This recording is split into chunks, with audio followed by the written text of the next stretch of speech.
আসসালামু আলাইকুম। Red bricks property সলিউশনের নতুন ভিডিওতে আপনাদেরকে স্বাগতম। আমি কিবরিয়া আপনাদেরকে এনেছি আজকে এল ব্লকে একটি দক্ষিণমুখী প্লট দেখানোর জন্য। আমি এখন দাঁড়িয়ে আছি এল এবং এন এর মাঝখানে যে 50 ফিট রোড সেই রাস্তার পাশে, এবং আমি আপনাদেরকে এখন নিয়ে যাচ্ছি আমাদের প্লটে। আপনারা প্লটটি দেখে আমি আশেপাশে দেখানোর চেষ্টা করব। সম্মানিত ক্রেতাগণ, আমি দাঁড়িয়ে আছি এল ব্লকের 25 ফিট রোডে। আপনারা দেখতে পাচ্ছেন আমার পিছনে এটা প্লটটি বাউন্ডারি করা আছে। বেশ সুন্দর লোকেশন, এটি দক্ষিণমুখী প্লট, সাউথ ফেসিং প্লট। এবং আমি যদি আপনাদেরকে আশেপাশে দেখাই, দেখবেন অনেক কনস্ট্রাকশনের কাজ চলছে।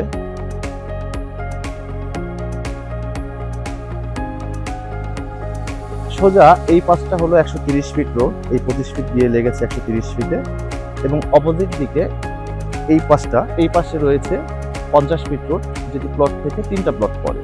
এই প্লটটি এখনই কিনে বাড়ি করার জন্য একটু আদর্শ সিলেকশন হতে পারে, যেহেতু আশেপাশে এখন মানুষজন ভাড়া থাকছে, এবং যদি আপনারা চান ফিউচার ইনভেস্টমেন্টের জন্য, সেক্ষেত্রেও বেশ ভালো হতে পারে। সম্মানিত ক্রেতাগণ, আপনারা চাইলে আমাদের ডেসক্রিপশনে দেওয়া নাম্বারে যে কোনো সময় কল করে যোগাযোগ করতে পারবেন। ধন্যবাদ, ভালো থাকবেন সবাই।